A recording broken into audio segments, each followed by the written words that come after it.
Back in July of 2016, Netflix decided to drop one of my favorite sport documentaries of all time, Last Chance U, which followed East Mississippi Community College.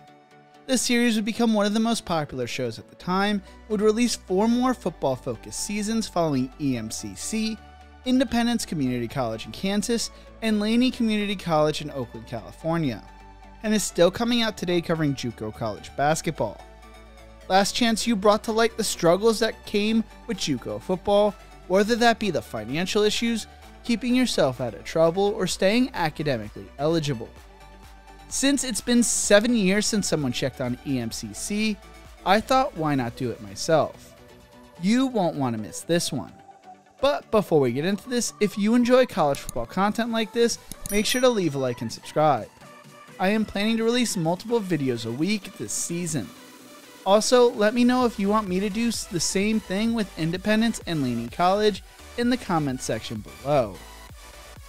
Greg Whiteley explained his goal of Last Chance U, saying, "I've been around college sports enough to know the job is super demanding. I don't think I fully appreciated just how much these kids give so much. These coaches and academic advisors give so much.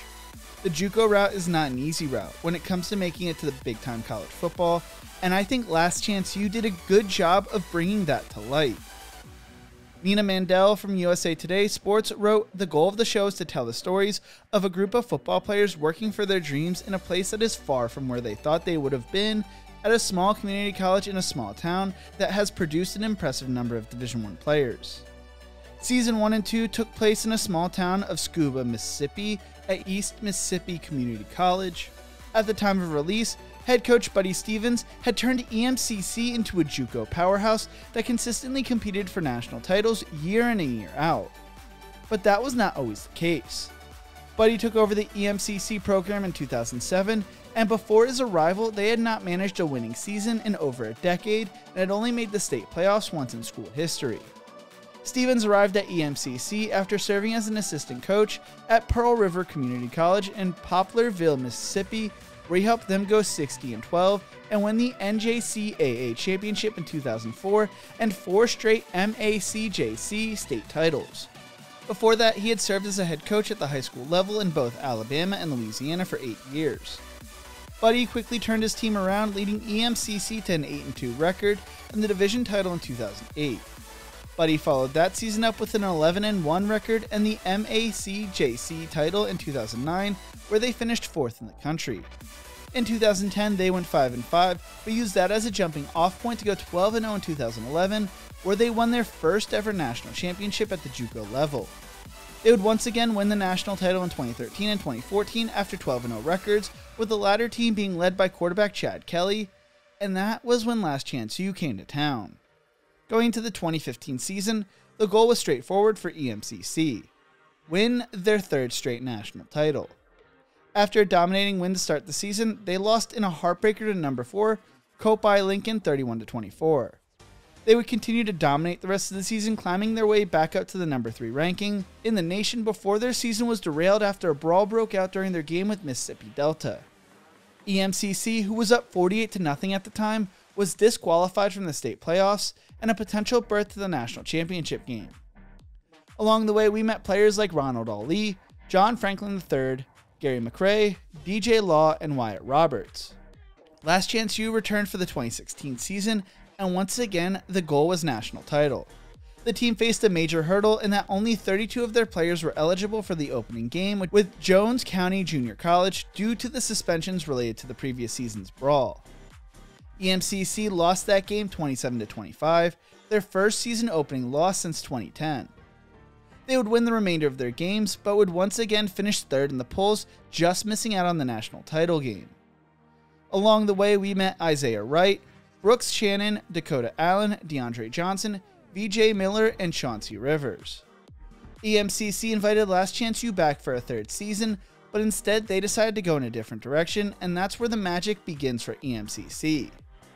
The Lions would go 11-1 during the 2017 season, where they lost to Northwest Mississippi 61-38, but the Lions would get to avenge their loss in the state title game, beating them 67-66 in double overtime.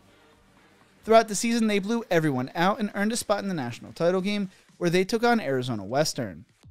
Although Arizona Western outgained EMCC 381 to 246, Lindsey Scott Jr., who started his career at LSU before arriving at EMCC and has since spent time with Missouri, Nichols, and Incarnate Word, throwing for nearly 12,000 yards and 123 touchdowns in college before joining the XFL, threw 2 touchdown passes, and Ty Williams returned a touchdown for a score, leading EMCC to a 31-28 victory.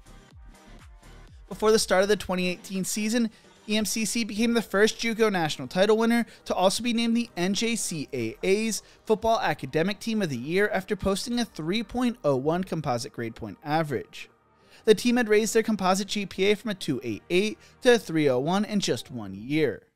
Stevens spoke on the feat, telling the Clarion Ledger, "I was as proud of that as I was winning the national championship legitimately. That just meant so much to everybody. Winning a national championship means a lot to your school, but winning the academic national championship, that's our teachers and our administrators. That's them winning a national championship. This is our faculty and our staff, and it's a testament to them and how hard they work not only for our athletes, but with all of our students. You can't say enough about Abby Jenkins and how hard she worked on this. For her to be named national champion in her first year as an academic coach, she just has such a great demeanor with the kids." During the 2018 season, the Lions had the nation's best scoring defense, leading to a 12-0 record and a second national title in as many years. They beat Garden City and Pittsburgh, Kansas during their first ever nationally televised NJCAA national title game on CBS Sports 10-9. The 2018 graduating class had gone 23-1 with 2 national titles to their names. EMCC's All-Region 23 defensive end, Everett Cunningham, then made his presence felt early in the second quarter by forcing the NJCAA's rushing leader, Charles West, to fumble deep in Garden City Community College territory before scooping up the loose ball and scoring from 11 yards out to give the Lions a 10-0 lead with 12:46 remaining in the first quarter. They became the second team in NJCAA to win back-to-back national titles twice. 2019 saw the Lions go 6-4, while the 2020 season was canceled. 2021 was a bounce-back year for EMCC as they went 9-1 and finished 6th in the nation, while 2022 they won the conference title with an 8-3 record. EMCC currently is sitting at 5-2 and undefeated in conference play at the time of recording. Buddy is closing in on being one of the winningest coaches in NJCAA history with his 138-23 record as head coach. East Mississippi currently trails only Butler, Kansas, and Northeastern Oklahoma A&M for the most national football championships, 6 apiece, in NJCAA history. So what happened to some of our players from Last Chance U? Ronald Ali attended Nicholls State University, where he would go on to become an all-conference honorable mention player. He went undrafted during the 2019 NFL Draft and spent time with the Oakland Raiders when they were on HBO's Hard Knocks. After an Achilles injury, he was cut and he would then go on to play in the CFL. John Franklin III spent time at Auburn before transferring to FAU in 2017. He went undrafted during the 2018 NFL Draft and moved to the cornerback position.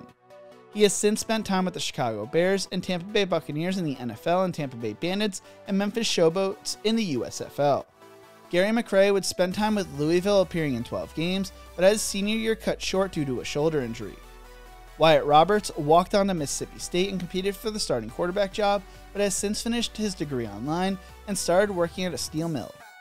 DJ Law was supposed to play at UAB when the program was revived, but left the program going into the 2017 season due to academic issues.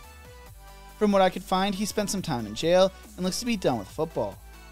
Isaiah Wright was supposed to play at West Georgia, but found himself in legal trouble with his brother. As of July 2019, he has been playing semi-pro ball. Brooks Shannon went on to play at West Georgia. Shannon played in 11 games for the Wolves, nabbing 16 catches for 258 yards and a touchdown in an 8-3 season in 2017. Dakota Allen returned back to Texas Tech, leading the team in tackles with 102, while also having 2 sacks and 2 interceptions in 2017. In 2018, he had 60 tackles, 5.5 tackles for loss, 2 forced fumbles, a fumble recovery, and a touchdown. He would be taken by the Rams in the 7th round of the NFL Draft. He has since spent time with the Raiders, Jaguars, Browns, and Broncos. DeAndre Johnson went on to play at FAU, but would later transfer to Texas Southern after a blood clot. He has since played in the Spring League and for the New Jersey Generals the past 2 seasons of the USFL. VJ Miller was drafted by the San Diego Padres in the 2017 MLB Draft. He returned to EMCC in 2018, leading them to their national title, throwing for 851 yards and 8 touchdowns, while also rushing for 4 scores. He spent time with Mississippi State before later transferring to Northeastern State in 2020. Last but not least, Chauncey Rivers would transfer to Mississippi State, where he would sit out the 2017 season due to not being academically eligible. He played in all 13 games in 2018, finished 5th on the team with tackles for loss, and had 2.5 sacks, totaling 24 tackles with multiple tackles in 9 different games. He would transfer to Kennesaw State, where he was a key contributor on the defense and went undrafted during the 2020 season. He has since spent time with the Baltimore Ravens and Green Bay Packers before joining the Houston Roughnecks of the XFL. The first 2 seasons of Last Chance U will always be special to me, and I will always be an EMCC fan because of it. It opened my eyes to the tough world of JUCO college football, but also gave us some amazing stories. I always wondered what would have happened had they not left EMCC, but it felt right at the time. This was the story of East Mississippi Community College. This has been the story of the original Last Chance U. But what do you think? Which season or school was your favorite when it came to Last Chance U? Let me know in the comment section below. If you enjoyed this video, make sure to check out one of my other videos YouTube thinks you will love right here. Don't forget to leave a like and to subscribe for more college football content. Thank you so much for watching, and as always, remember to embrace the grind.